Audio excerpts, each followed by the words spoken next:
नमस्कार, प्रणाम साथियों। मैं हूं अर्जुन कुमार अमीन और आप देख रहे हैं अर्जुन अमीन टेक्निकल।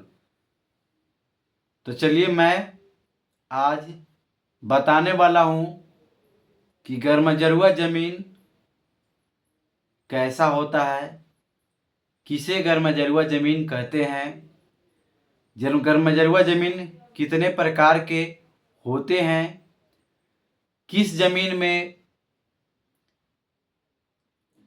बंदोबस्ती होती है और किस प्रकार की ज़मीन में बंदोबस्ती नहीं होती है। ये पूरी चीज़ें इस वीडियो के अंत तक आप लोगों को समझ में आ जाएगी और आप लोग भी समझ जाएंगे कि गर्मजरुआ ज़मीन कैसा होता है, किसे किस प्रकार की गर्मजरुआ ज़मीन कहते हैं। तो इस वीडियो में पूरे के पूरे क्लियर हो जाने वाली है। तो चलिए सबसे पहले हम बता रहे हैं गर्मजरुआ ज़मीन। गर्मजरुआ का मतलब ही है यह रैयत। चलिए मैं इसके बारे में पूरे के पूरे बता रहा हूं।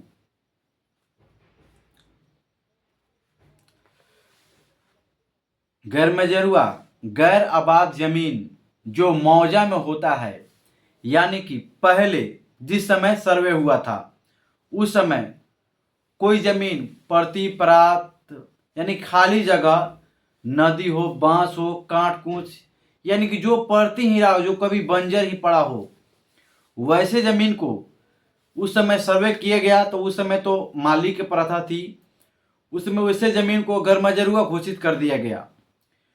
जैसे में गर्मजरुआ जो उसे गर्मजरुआ कहते हैं। गर्मजरुआ जमीन दो प्रकार के होते हैं। अब कौन कौन होते हैं? सबसे पहले गर्मजरुआ आम। गर्मजरुआ आम जमीन किसे कहते हैं? जो जमीन समूचे बस्ती के फायदे के लिए, यानी समूचे बस्ती के काम में आता हो, उसे गर्मजरुआ जमीन कहा जाता है।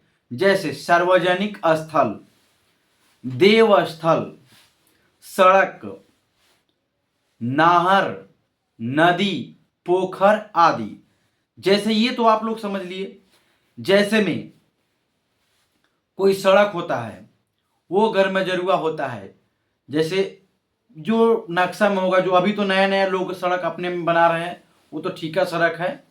लेकिन पहले जो ज़मीन होती थी, सर्वे के पहले जो ज़मीन थी, जो रोड में सड़क थी, वैसे ज़मीन को गर्मजरुआ ज़मीन कहते हैं। जैसे मैं आप लोगों को बता दें दोस्तों, देवस्थल तो बताया, मंदिर हो गया, मस्जिद हो गया, कब्रिस्तान हो गया, श्मशान हो गया, नदी हो गया, तालाब हो गया, नहर हो गया, मेला लगता हो जहाँ, वैसे ज़मीन को गर्मजरुआ आम जमीन कहते हैं।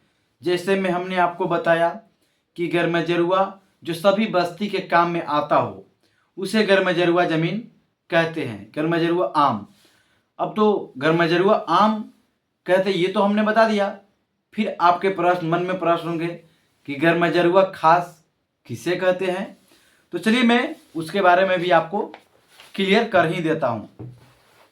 देखिए, जो जमीन मालिक के मशरफ में रहने वाले लायक हो, उसे खास कहा जाता है। जैसे खलिहान, खेत, बांस स्थल आदि। जैसे कि ये सब हो गया दोस्तों, ये गर्मजरुआ खास हो गया। जैसे 1950 से पहले जमींदारी प्रथा थी, यानी कि 1950 से पहले था जो जमींदारी प्रथा थी। जो बड़े बड़े जमींदार होते थे, उस समय भी एक शर्त लगा हुआ था, यानी कि 1 तारीख 1वां महीना 1946 में जो जमींदार जमीन का बंदोबस्ती या बख्शिशनामा जो कुछ लिख चुके हैं, वो जमीन आज भी लगान कर देते हैं वो लोग। उनका जमीन गर्मजरुआ खास में चला जाता था। जैसे कि सरकार लोगों को देता था जमीन जोत आबाद करने के लिए, खाने के लिए, जीविका चलाने के लिए, अपना भरण पोषण करने के लिए बाल बच्चों को, वैसे जमीन को गरमजरुआ खा जमीन कहते हैं। उसमें घर भी बना सकते हैं, तो उसमें कोई त्रुटि नहीं होगी, आपकी कोई रोक टोक नहीं करेगी सरकार की तरफ से, आपको कोई दिक्कत नहीं होगी। वो तो हो गया आपको, वो गरमजरुआ खा जमीन का आप बिक्री नहीं कर सकते हैं, ये भी एक क्लियर हो गया, आपको बिक्री नहीं करना है, वो बिक्री होती भी नहीं है इसमें। जैसे पहले गरमजरुआ खा जमीन के जैसे हमने बताया कि लगान आप लोग देते हैं, तो जैसे आज के समय में जैसे सीओ साहब हैं, सीओ साहब जो आप लोगों के ब्लॉक में होंगे, अंचल अधिकारी के नाम से उनको जानते हैं, वो टैक्स वसूलने यानी कि जो जमीन का लगान होता है वो वसूलने के लिए उनको रखा गया है। तो पहले के युग में सरकार, बड़े बड़े जमीन मालिक हुआ करते थे, वे लोग अपना लगान वसूली करवाते थे और वे सरकार को चुकता करते थे कि देख इतना जमीन है और इतना इतना, जैसे उस समय लगान होती धनहर खेती का कैसे हुआ, जो उपजाऊ है उससे कैसे हुआ, नासी हो गया उसको कैसे हुआ, जो गोयड़ा खेत है उसका, सबका अलग अलग रेंट फिक्सेशन किया गया था। तो उस समय वैसे लगान सरकार लोग लेते थे जमींदारों से और जमींदार लोगों से लेते थे। अगर ये मेरा वीडियो आप लोगों को अच्छा लगा हो तो इसे लाइक, सब्सक्राइब, शेयर जरूर करें। मिलते हैं अगले वीडियो में। जय हिंद, जय भारत।